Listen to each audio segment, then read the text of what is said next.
Hey folks, Jim Thomas here, Fitness Management and Consulting, and welcome to our channel today. I appreciate y'all being here. And if you're new to the channel, if you're finding us for that very first time, welcome. It's good to have you. And our topic for you today, it's reasons why gym staff quit. Reasons why gym staff quit. Now, before we get into our topic today, just a quick reminder. My focus, my mission here in the channel is I want to be able to provide as much information as I can to as many people as I can across the globe. And the best way I can do that is when you choose to subscribe to the channel. So if you've not yet done so, please take a moment, hit that subscribe button. We appreciate it. And then to learn more about me, learn more about my company and how we can help take your business that next level, be sure to check out those links below. And for you folks who are looking to open a new gym, you need funding. You're looking to acquire a gym, you need funding. You're an existing gym owner, you need working capital, you need funding.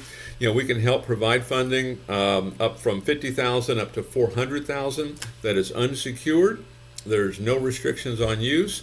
And the basic qualification for that program is a 680 credit score or better in all three credit bureaus, Equifax, Experian, TransUnion, and then a minimum income of $50,000 per year each of the 2 previous years. So you can check the links below under financing and funding for more information on that particular program, as well as other financing opportunities that you have.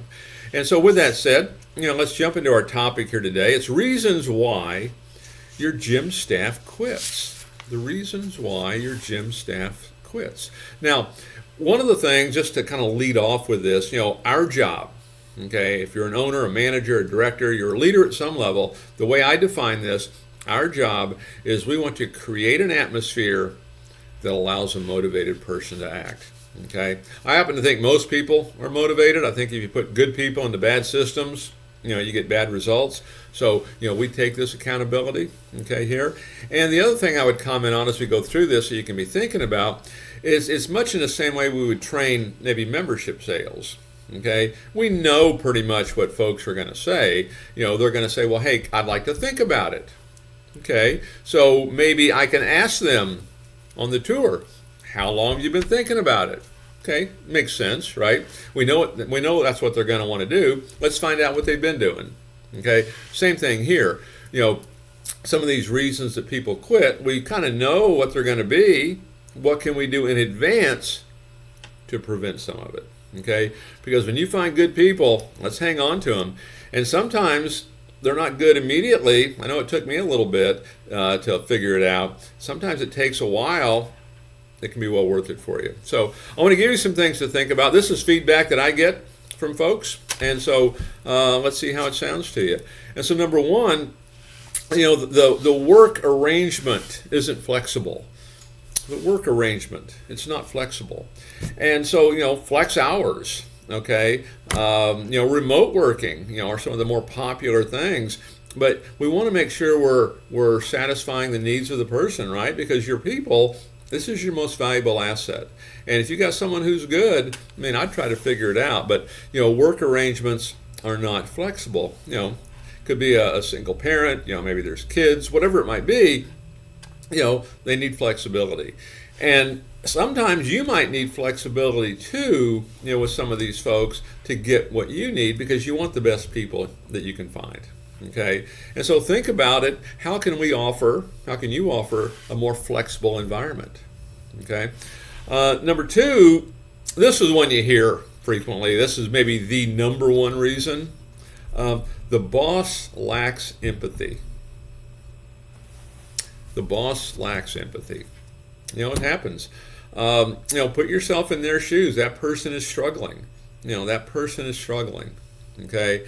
And instead of just, demanding more and, hey, you're going to have to do this, maybe understanding, how they feel and how we can help them. But the boss lacks empathy, whether we want to agree with it or not sometimes, if they say that, we have to really, I think, listen to what that is.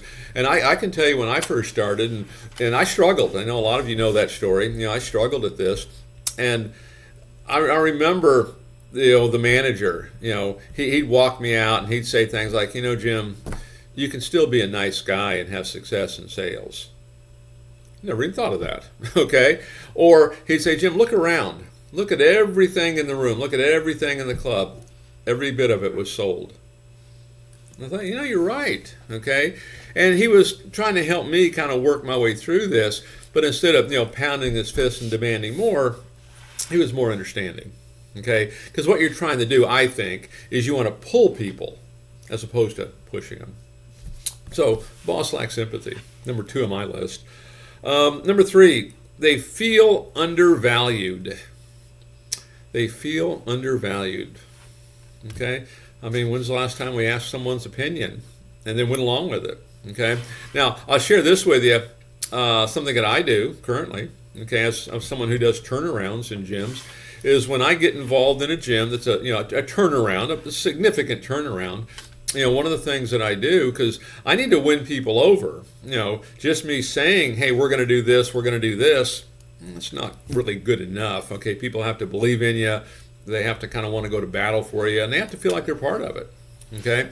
And so I get involved in these situations, and what I'll do, I'll send out what I call a get acquainted worksheet to everybody, okay? And we'll ask them to fill it out. It's all confidential. It comes back to me. Nobody else sees it. I don't discuss it with anybody else. And so all these get acquainted worksheets come back, and then I will sit down and interview, key people. It could be key part-time, could be full-time, certainly managers.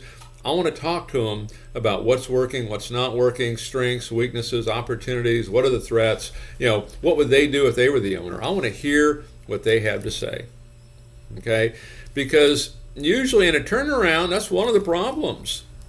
Staff doesn't always feel appreciated, okay? I want them to feel valued. I want them to feel appreciated. I want them to know their opinion counts. Because when I go through all of that, when I find things that I think can work and can be a part of this, I'm going to do them, okay? And I'm going to do as many as I can of what they suggest, if it fits, what we're trying to accomplish, because I want them to know their voice is being heard, okay? I want them to feel valued. I want them to be on board with this, okay? And so your staff has to feel valued. And I'll give you one more thing.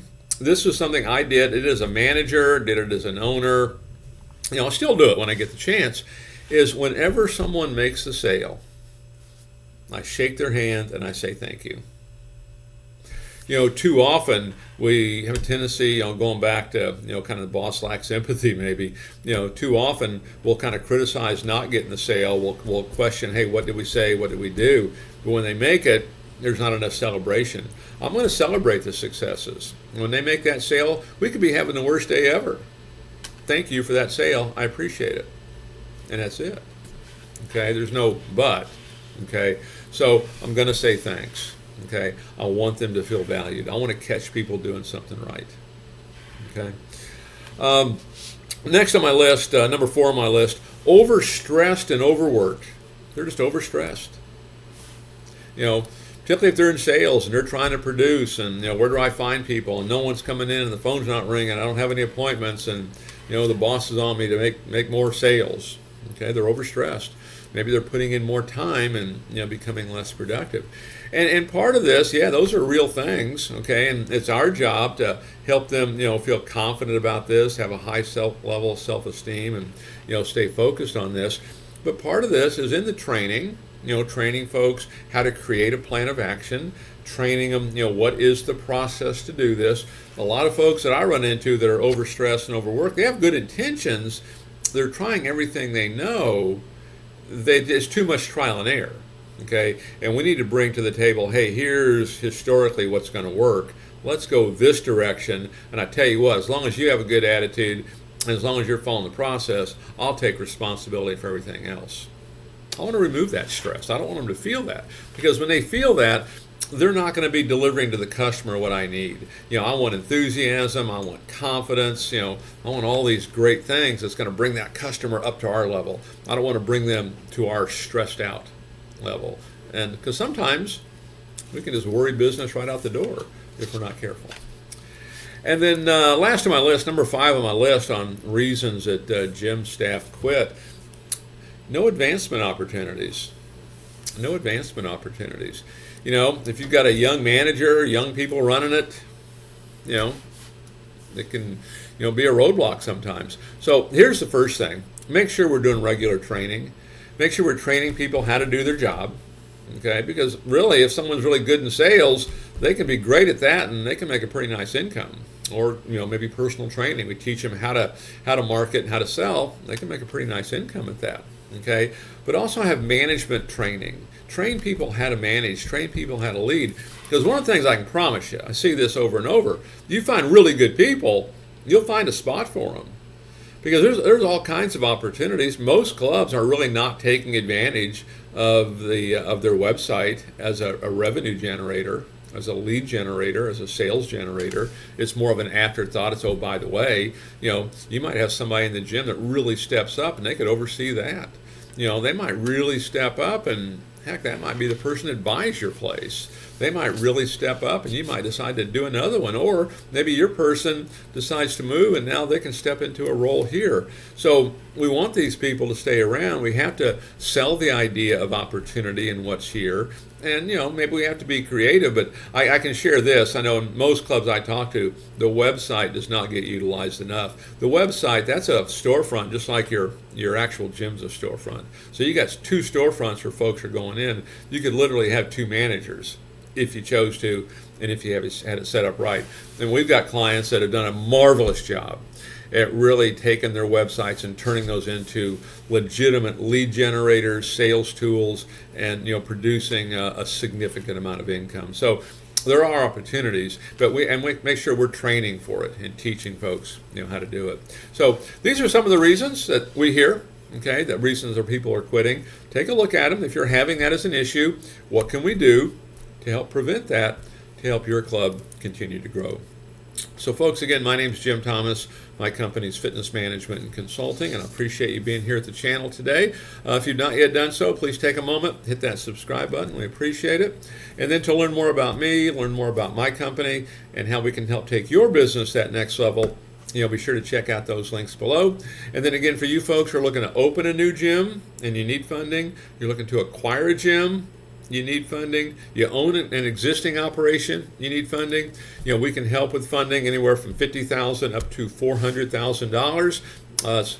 No restrictions on use, there's no collateral involved, and the basic qualifications for that program, it's a 680 credit score or better in all 3 credit bureaus, Equifax, Experian, or TransUnion, and minimum income of $50,000 per year each of the 2 previous years. Be sure to check out the links below under financing and funding for more information on that program, as well as additional opportunities for financing and funding for your business.